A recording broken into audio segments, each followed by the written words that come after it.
ala Sayyidina Muhammad wa ala ali Sayyidina Muhammad. Assalamualaikum ya Rasulullah. Sama-sama kita hormati Bapak Dan Ramil, Bapak Kapolsek, yang saya hormati Pak Sekcam, Bapak Ibu Kasih, ya Kasubag, Ibu Ketua Tim Penggerak PKK Kecamatan Tembusai Utara, Bapak Koordinator, Ibu Koordinator Lapangan Kecamatan Tembusai Utara, Pak Paris, ya, Ibu Dr. Susi, Bapak-bapak, ibu-ibu, kader, pendamping keluarga, ya, yang berbahagia. Dengan mengucapkan Bismillahirrahmanirrahim, Mini Lokakarya Kecamatan Tembusai pada tanggal 23 November 2023 dengan mengucapkan Bismillahirrahmanirrahim, saya buka. Saya sudahi. Wassalamualaikum warahmatullahi wabarakatuh. Terima kasih kepada Bapak Camat atas sambutan dan arahannya. Kita lanjutkan ke kegiatan berikutnya, yaitu adalah penyampaian materi dari Koordinator Lapangan KB Kecamatan Tembusai Utara, Bu Dr. Susi, yang sekaligus nanti isinya adalah evaluasi terkait pelaksanaan kegiatan tim pendamping keluarga selama Januari sampai dengan Oktober 2023. Kepada Ibu Dr. Susi, waktu dan tempat kami persilahkan. Misi Bu.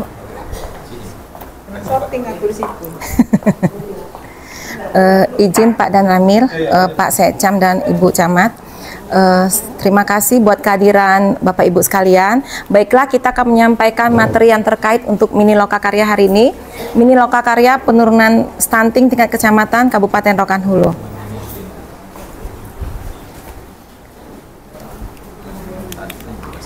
Ya, sebagaimana kita ketahui Bapak Ibu, bahwa Mini Lokakarya Stunting ini merupakan kegiatan pertemuan di kecamatan yang dipimpin oleh Bapak Camat langsung, ya, yang dipimpin oleh Bapak Camat. Itu nggak bagus. Tes, udah, tes. Iya, saya ulangi ya. Mini Lokakarya Stunting ini merupakan kegiatan pertemuan di kecamatan yang dipimpin oleh Bapak Camat, ya, yang dipimpin oleh Bapak Camat dalam rangka mengawal, ya, jadi mengawal dan mengevaluasi pelaksanaan pendampingan keluarga dan hasil pemantauan pendampingan keluarga di tingkat kecamatan agar tercapai 3 standar dan 4 pasti. Di mana 3 standar ini yaitu tim pendamping keluarga, ya, yang terlatih, kemudian adanya tersedia alat ukur, ya, alat ukur tentang penanganan sasaran stunting, bisa berupa antropometri kit atau sekarang ada aplikasi, ya, aplikasi LC-Mil, ya. Kemudian adanya tersedia dan tersedianya prosedural operasional penanganan pencegahan stunting. Kemudian ada 4 pasti. Pasti ini singkatan dari penurunan percepatan stunting, ya, di Indonesia. Di mana di sini nanti kita memastikan semua sasaran, ya, semua sasaran itu terdata, kemudian memastikan semua sasaran memperoleh pelayanan, ya. Jadi semua sasaran yang ada dia mendapatkan pelayanan. Kemudian memastikan semua sasaran memanfaatkan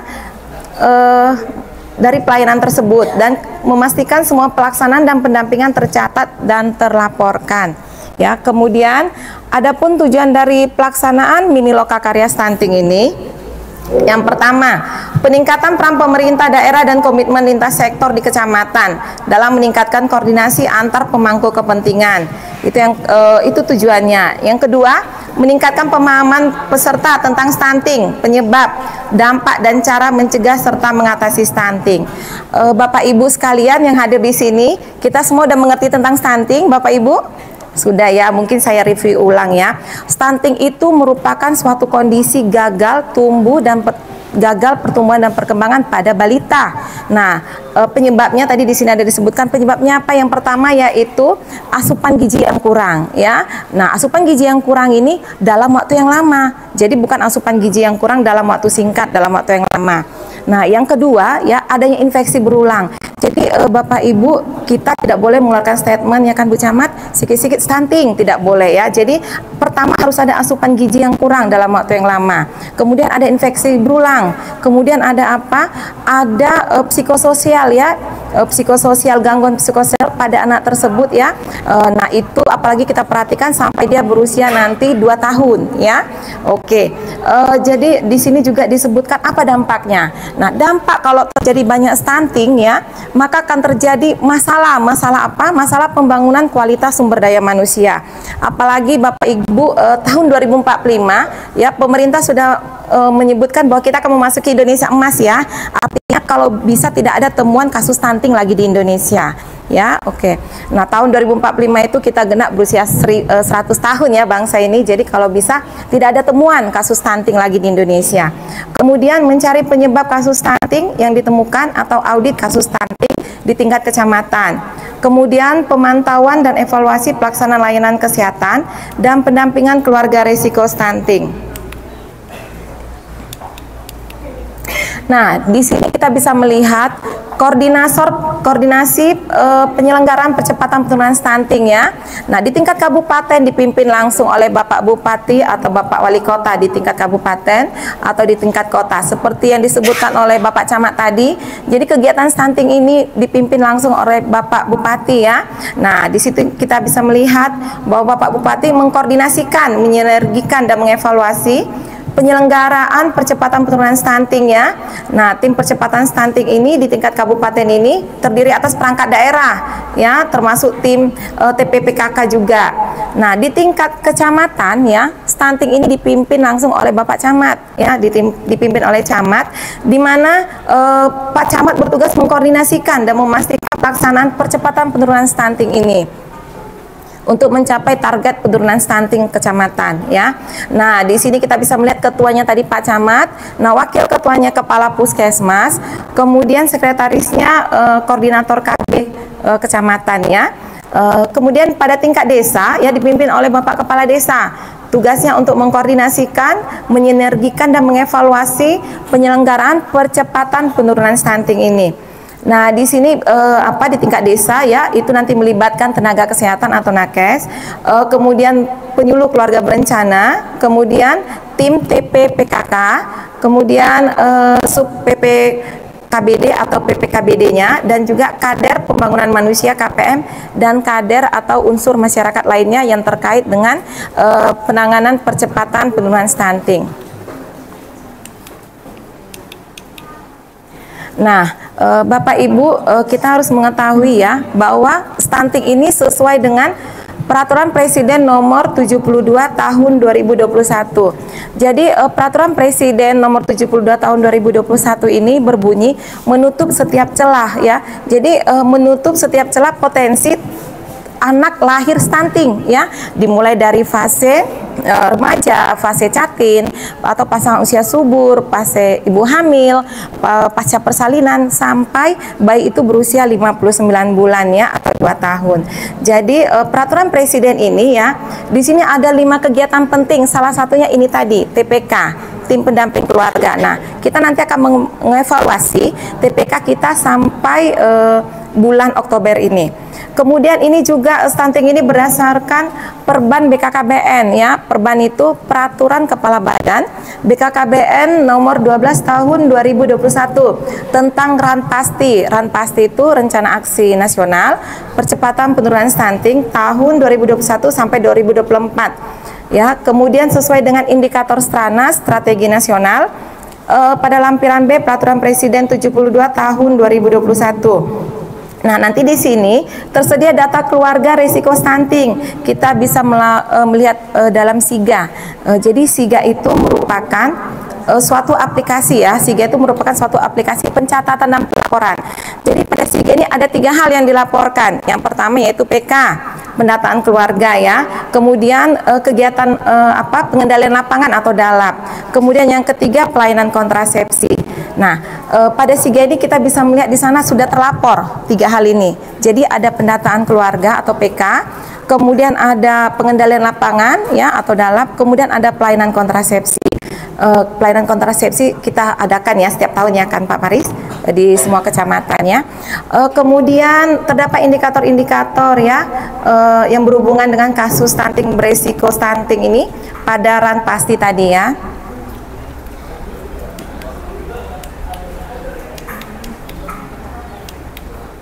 Nah, sesuai tadi yang saya sampaikan, sesuai mandat Peraturan Presiden Nomor 72 Tahun 2021 ya. Jadi acuan kita ini ya sesuai dengan Stranas ini, kalau bisa tahun 2024 kasus stunting di Indonesia harus di bawah 14%.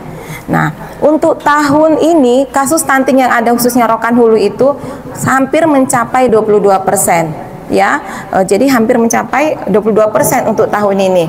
Nah, di sini dia bertujuan untuk mandat presiden ini bertujuan untuk menurunkan prevalensi stunting, ya.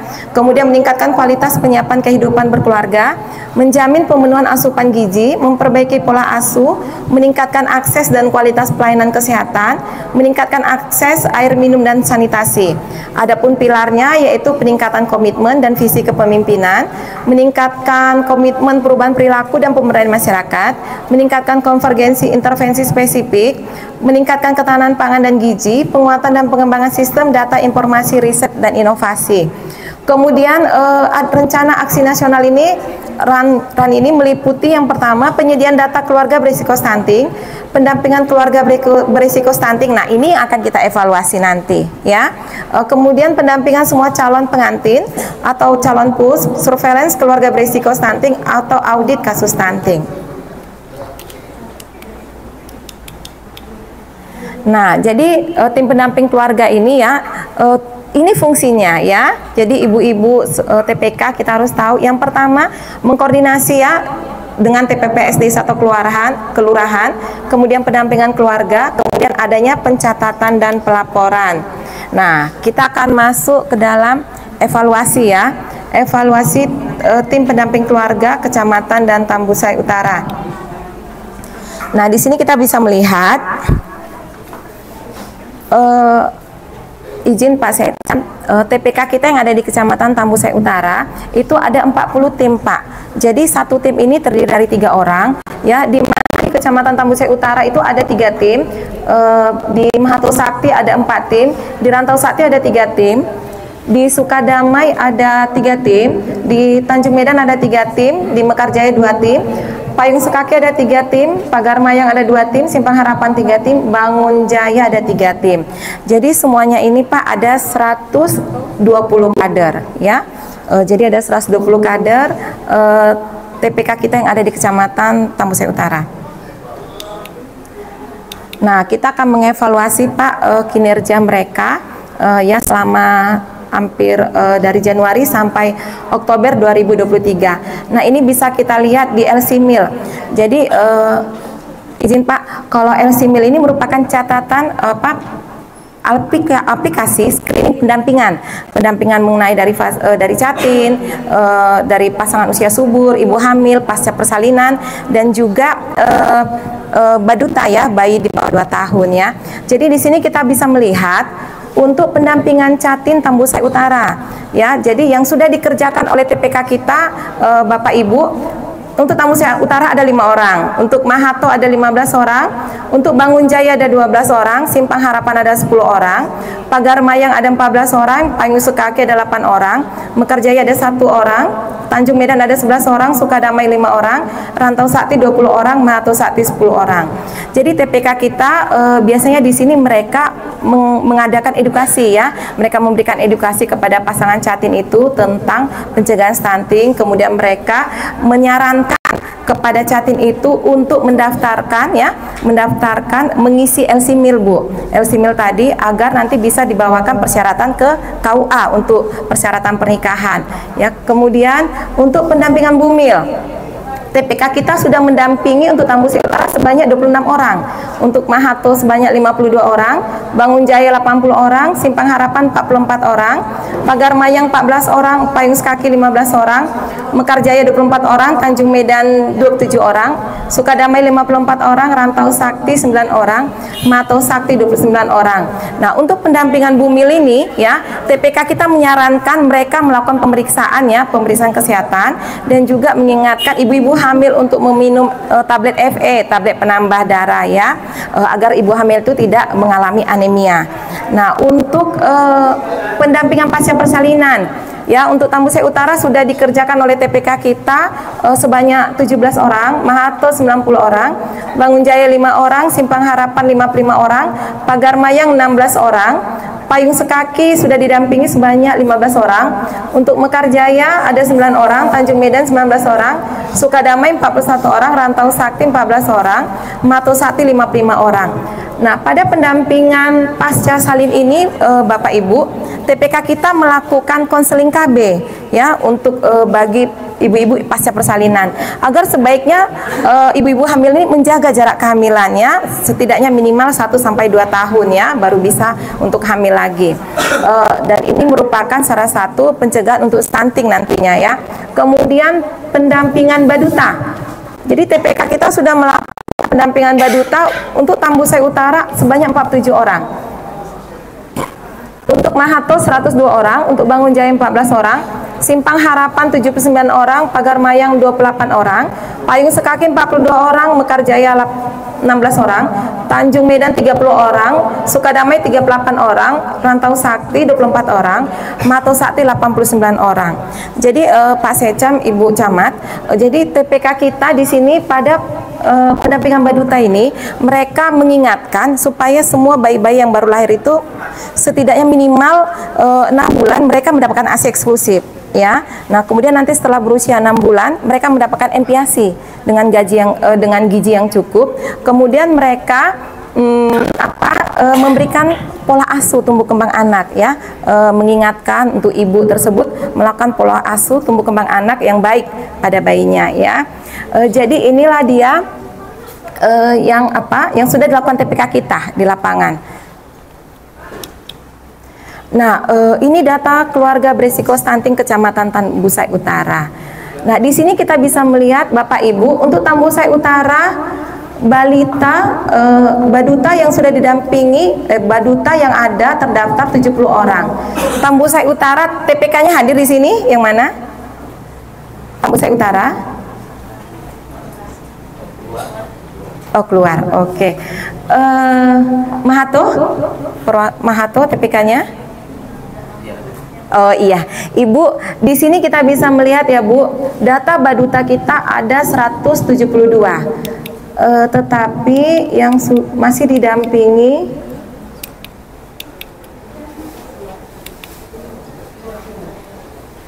iya, untuk Mahato 15 Ibu. 102 ya, 102 ya. Jadi Ibu masih kurang 70 lagi. Ya Ibu ya, kami minta tolong dilakukan lagi pendampingannya ya. Jadi untuk Bangun Jaya di sini yang sudah didampingi 14 orang. Baduta yang terdaftar kecil kali 80-an untuk Bangun Jaya. Ibu Sri ya Bu ya, tolong dilanjutkan ya Bu. Jadi Bapak Ibu, kita punya data ya. Iya, nanti kita akan bahas ya evaluasi ini setelah materi ini ya. Nanti kita akan mendengarkan keluhan-keluhan ibu-ibu TPK di lapangan ya. Kemudian jumlah catin ya, jumlah catin yang terdampingi oleh TPK kita melalui LCMIL. Untuk Tambusai Utara yang menikah catin di bawah 20 tahun tidak ada. Untuk Mahato ada 2 orang, Bangun Jaya 2 orang, Simpang Harapan 2 orang, Pagar Mayang 4 orang, Payung Sekaki 1 orang, Tanjung Medan 1 orang, Sukadamai 1 orang, Rantau Sakti 3 orang. Untuk Tambusai Utara usia catin di bawah 20 tahun sampai 34 tahun ada 5 orang, Mahato ada 12 orang, Bangun Jaya ada 7 orang, Simpang Harapan ada 8 orang, Pagar Mayang ada 9 orang, Payung Sekaki 7 orang, Mekarjaya 1 orang, Tanjung Medan 10 orang, Sukadamai ada 4 orang, Rantau Sakti ada 16 orang, dan Mahato Sakti ada 10 orang. Kemudian yang berusia, Catin yang berusia 35 sampai 40 tahun, 45 tahun, ya. Tamusri Utara tidak ada, Mahato tidak ada, Bangun Jaya 3 orang, Simpang Harapan tidak ada, Pagar Mayang 1 orang, Payung Sekaki, Mekarjaya, Tanjung Medan, Sukadamai tidak ada, Rantau Sakti ada 1 orang, Mahato Sakti tidak ada. Nah, untuk yang berusia Catin yang berusia lebih dari 49 tahun yang ada hanya di Mahato 1 orang ya. Oke ya. Jadi apa? Ini jumlah Catin yang ada di kecamatan kita. Nah, kita bisa melihat dari sini ya, Bapak Ibu. Jadi dari sini kita bisa melihat ya hasil screening Catin oleh TPK kita ya. Jadi sebanyak 83 orang Pak Bu Camat yang berisiko ini ya untuk Catin ya. Nah, yang idealnya ada 27 orang ya. Jadi jumlah Catin kita ada 110 orang. Jadi ini ada 83 orang yang berisiko ya Catin ini ya. Nah, ini kita bisa melihat usia ideal menikah Catin ya. Usia ideal menikahnya kan 21 tahun untuk wanita, untuk pria 25 tahun. Ya, nah di sini kita bisa melihat kecil sekali. Ntar saya lihat melalui HP aja ya. Minus 5.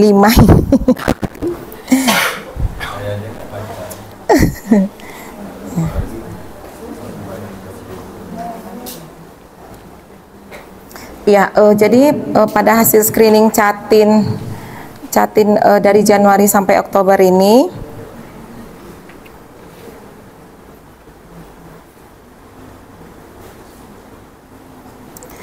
ya kita bisa melihat di sini pada usia 20 sampai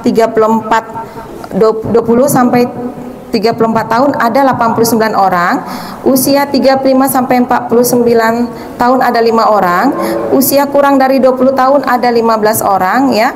Usia yang lebih dari 49 tahun ada 1 orang. Jadi pada usia 20 sampai 34 tahun ini ya itu 80,9%.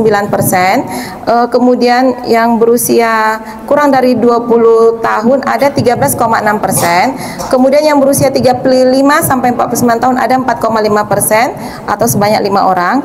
Yang berusia lebih dari 49 tahun ada 1 orang.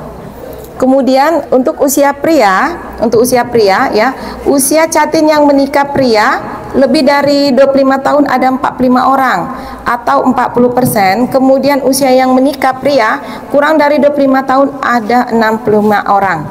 Kemudian dari hasil TPK kita ya, hasil screening yang memiliki HB normal ada 89 orang. Kemudian yang memiliki anemia ringan ada 4 orang atau sekitar 3,6%. Yang tidak diukur ada 17 orang.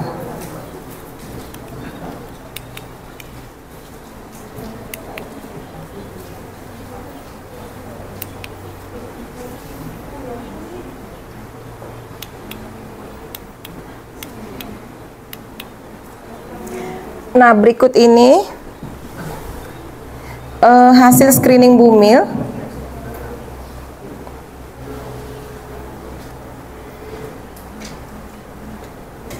Hasil screening Bumil ya. Hasil screening Bumil yang tercatat di RSIMIL yang berisiko ada 41 orang. Ya, 41 orang itu atau 13 berapa persen? 13% ya. Kemudian yang idealnya ya, yang normal 334 orang.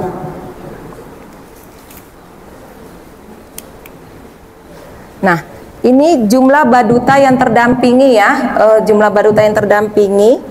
Untuk Tambusai Utara ya, jumlah baduta yang berusia 0 sampai 28 hari ada 2 orang, untuk Mahato ada 1 orang, Bangun Jaya ada 1 orang, Simpang Harapan ada 5 orang, Pagar Mayang ada 1 orang, Sukadamai ada 4 orang, Mahato Sakti ada 2 orang. Jumlah Baduta yang berusia 28 hari sampai dengan 6 bulan ada 31 orang untuk Tambusai Utara. Untuk Mahato ada 33 orang, untuk Bangun Jaya ada 5 orang. Simpang Harapan ada 28 orang, Pagar Mayang ada 13 orang, Payung Sekaki 18 orang, Mekarjaya 1 orang. Kemudian Tanjung Medan 2 orang, kemudian Sukadamai 17 orang, Rantau Sakti ada 2 orang, dan Mahato Sakti ada 22 orang. Jumlah Baduta di atas dari 6 bulan yaitu ada 14 orang untuk Tambusai Utara, untuk Mahato ada 68 orang, untuk Bangun Jaya ada 8 orang, Simpang Harapan ada 46 orang, untuk Pagar Mayang 14 orang, Payung Sekaki 24 orang, Mekarjaya 15 orang, Tanjung Medan ada 28 orang, Sukadamai ada 17 orang, Rantau Sakti 22 orang, dan Mahato Sakti ada 65 orang. Ya, jadi kita bisa lihat di sini jumlah Baduta yang sudah didampingi oleh TPK kita.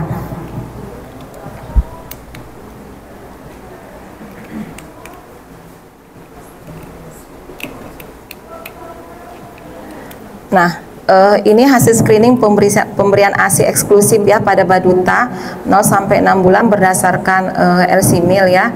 Di sini kita bisa melihat tadi untuk Tambusai Utara ada 30 orang, untuk Mahato ya, untuk Bangun Jaya, Simpang Harapan, Pagar Mayang, Payung Sekaki, Mekarjaya, Tanjung Medan, Sukadamai, Rantau Sakti, dan Mahato Sakti.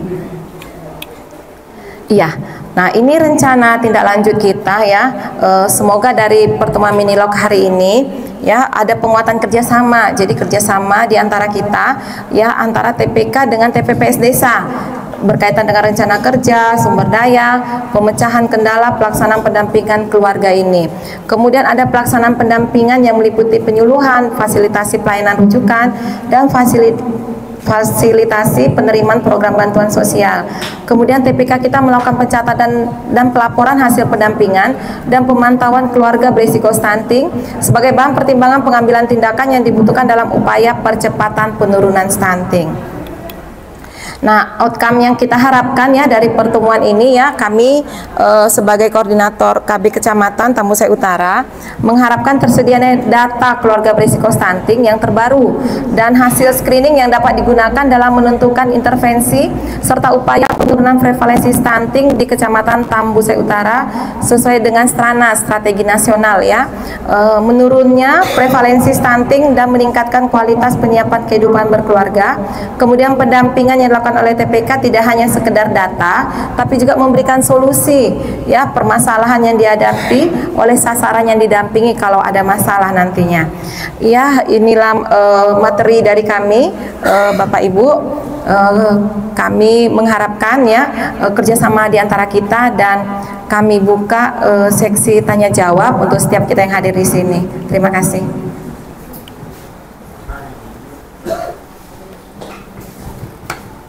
Terima kasih Bapak Susi atas penyampaian materi dan evaluasinya. Kita kasih tepuk tangan Bapak Susi ya. Karena tadi matanya sudah sampai disipit-sipitkan ya, dan angkanya kecil-kecil sekali. Oke, baik. Mungkin sebelum kita buka sesi diskusi dengan pertanyaan di Bapak Perwakilan dan Ramil atau Pak Sekda dari Ketua CPPH, saya ingin sampaikan kali ini.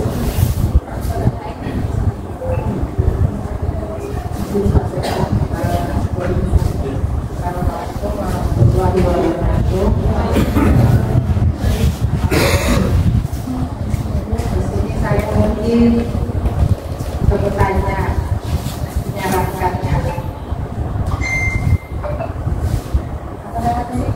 percepatan penurunan stunting ini apa ada strukturnya Pak? Ada kita punya strukturnya. Ada, kemarin di Minilog pertama itu kita sudah ada buat komitmen bersama, tidak ada di sini.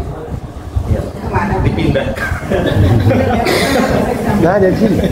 Ada kemarin di sini. Tanda tangan itu. Di Minilog pertama kemarin ada. Dibuat kayak gitu Pak? Iya, seperti itu, sepanduk seperti itu. Oh ya, nanti tolong dicari lagi ya Pak, dikomunikasikan lagi strukturnya. Iya. Yang tertera di struktur itu namanya pakai SK atau tidak? Iya, ada SK dari kabupaten. Ada SK-nya. Dari kabupaten langsung yang ditandatangani oleh Ketua TPPS Kabupaten, Pak Sekda. Pak Sekda. Iya. Di SK-nya udah dikasih sama yang bersangkutan. sudah disebarkan kemarin pada saat ini log pertama kita. Ya. Sudah kita bagikan. Untuk arsip di sini ada juga SK.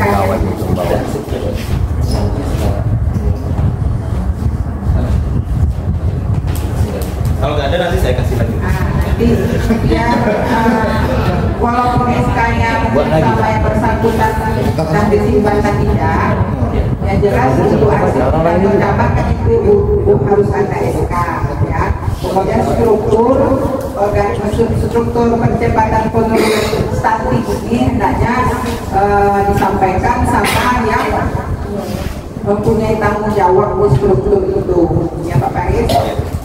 Seperti kader-kader tim juga pakai SK, pakai SK ya. Dan itu kan udah lebih bagus ya Pak Faris ya, udah mantap sebenarnya. Karena saya tadi nggak nengok, nggak ada struktur. Kalau ada strukturnya, alhamdulillah. Kalau belum terpampang, Mas Menteri tolong nanti strukturnya dipampangkan lagi. Nanti dikira orang tamu yang datang kita tidak pernah membuat stunting. Ya, kayak itu kan suatu bukti ya kan Pak Faris. Bukti kegiatan kita. Waktu kita tak buat kegiatan, tetapi ada struktur tinggi lawan kita ada buat juga. Kita aja Pak Faris. Demikian. Assalamualaikum warahmatullahi wabarakatuh.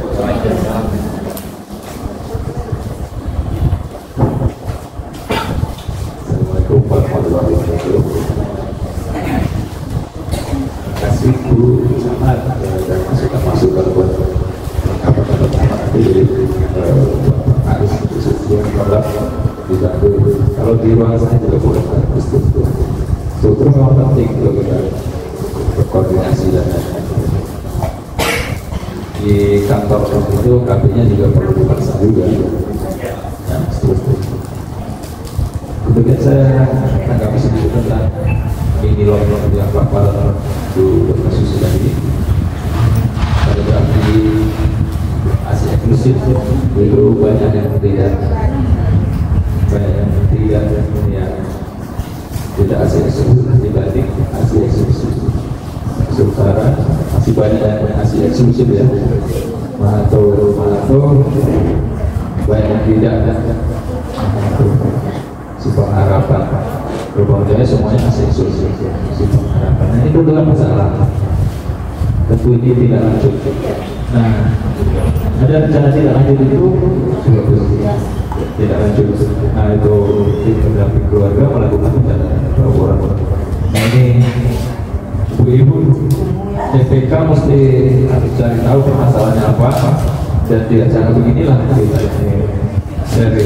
seri Abu Korlap KB permasalahannya apa, apakah pemahaman masyarakat kurang atau justru kita strateginya yang salah atau tepat atau ada masalah lain.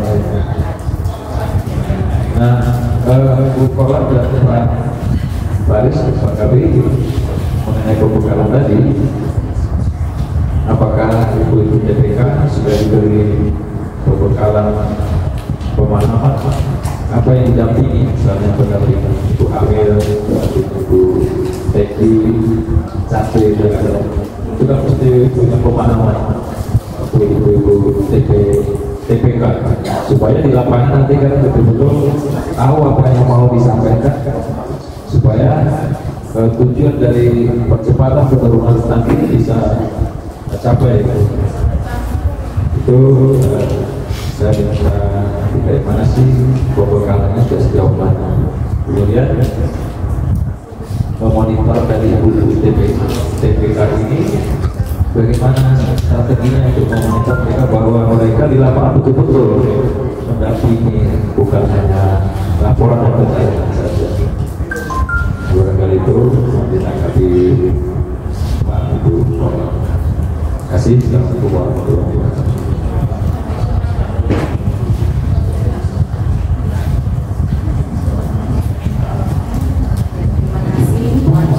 Masukan dari Ibu Camat, jadi dari Pak Sekam tadi bagaimana yang kita lakukan, apa yang kita lakukan terhadap TPK kita, apakah berlaku pendampingan. Sejauh ini Pak Sekam kami mengadakan awal bulan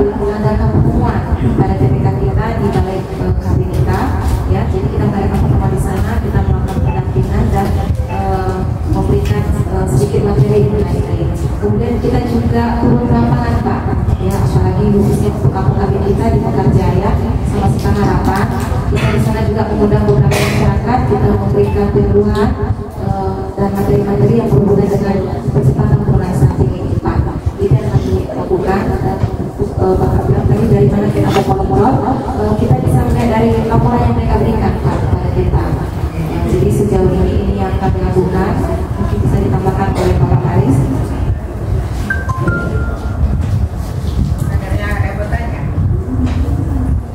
Kadernya mau bertanya soal istilahnya kegiatannya. Oke, baik, memang untuk program pendampingan keluarga kita punya banyak sekali kader Pak yang tersebar di seluruh desa di Kecamatan Tanjung Utara. Kaitannya dari dengan sebetulnya yang sampaikan ini adalah evaluasi dalam bentuk data ya, data yang terpaparkan yang sudah disebutkan di dalam aplikasi Asimil. Jadi memang salah satu instrumen yang digunakan oleh TPK untuk melakukan pendampingan di lapangan itu adalah menggunakan Asimil. Bagaimana cara kami memantaunya ya, melalui hasilnya catatan itu juga.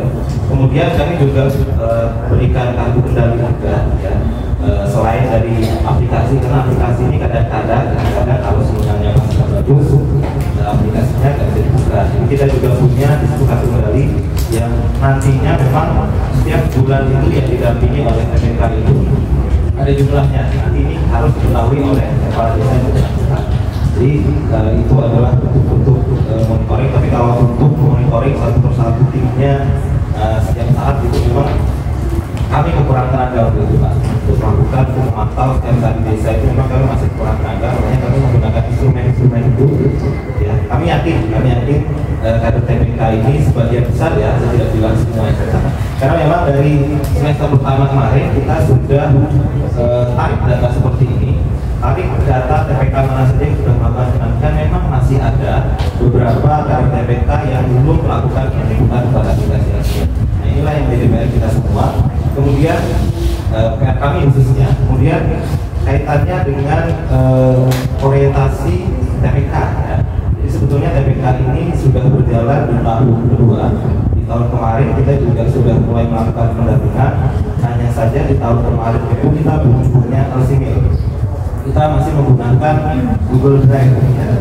Google Drive itu yang disusun oleh KPU provinsi. Jadi untuk pemantauannya pun langsung di provinsi. Jadi di tingkat kabupaten kemarin sudah bisa. Makanya kalau Asimil ini kita bekerja. Jadi di tingkat kecamatan sudah bisa memantau juga.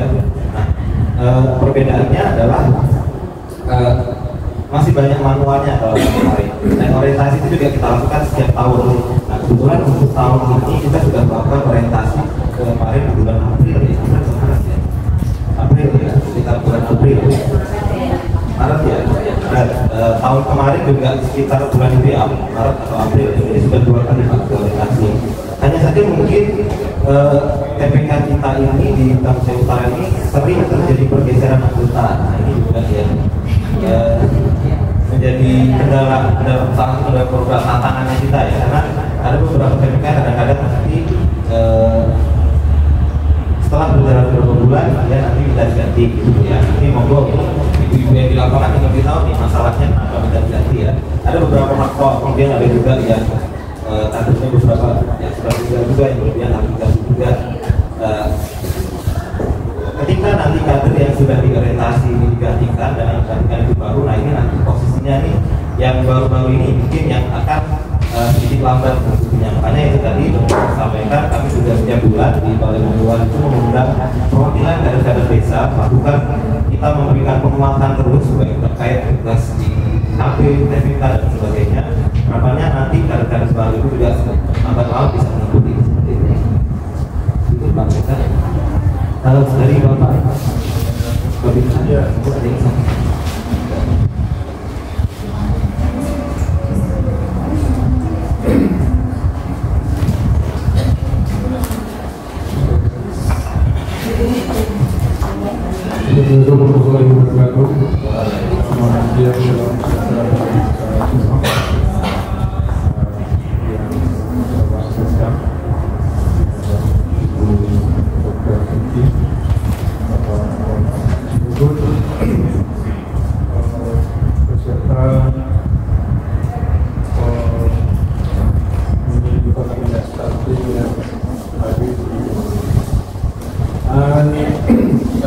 dari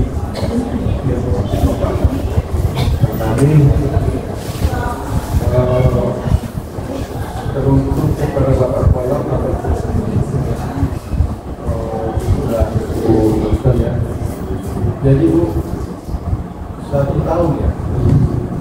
1 tahun 2. Hah? 2 tahun 2. Belum kedua ya?